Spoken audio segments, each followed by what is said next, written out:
Allah vermedi bize korku ruhunu. Timofeya 2. Kiyat 1. baş 7. yer.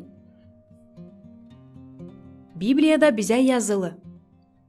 Allah vermedi bize korku ruhunu, ama verdi kuvvet, sevgilik, hem fikirlilik ruhunu.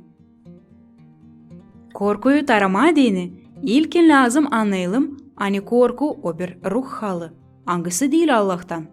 Açan anlarsın bu işi, o zaman büyür şansların korunma, hem olmama korkunun avı. Ne adadı bize Allah korkunun yerine verme? 3 iş. İlk, kuvvet. Lav gider o kuvvet için, hangisi ta derin ne kadar kuvvet iyi siltmediğini kahırı. O kuvvet, derin bilgi bütününe canımızda, ki hepsi işler angıları bağlı yaşamamızla bulunurlar seven Allah'ın elinde. Hangisi kendi yarattığına, insanına sade iyilik ister verme. Bu yüzden bilelim ki onlara kim Allah'ı sever, hepsi olaylar onların iyiliği için olur. İkinci iş, sevgilik. Bibliyada okuyarız. Gerçek sevgilik kovalar korkuyu.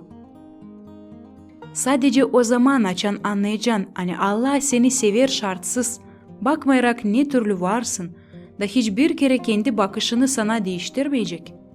O zaman öğreneceksin kendini sevmeye, hem kabul etmeye kendini, hepsi yanlışlıklarından. Kendilerini sevebilen insanlar, başkalarını da sevebilirler. Hem kabul ederler yanlışlıklarla. Sadece düşün, ne kadar değişilecek senin yüreğin, açan sen kurtulacaksın korkudan insanlardan, hem onların manalarından.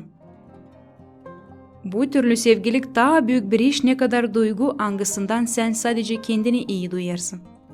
Bu sevgilik, o bir kuvvet angısı değiştirir yaşamanı. Üçüncü iş, ariflik. Apostol Pavli yazmış. Biz kırarız boş fikirleri, angıları durguder insanı Allah'ı tanımaktan. Her bir düşünmekleri yesir alırız ki Hristos'u seslesinler. Bu türlü, bu üç iş, kahvelik, sevgilik, hemfikirlilik, gösterirler Allah'ın cevabını senin hepsi korkularına hem kahırlarına.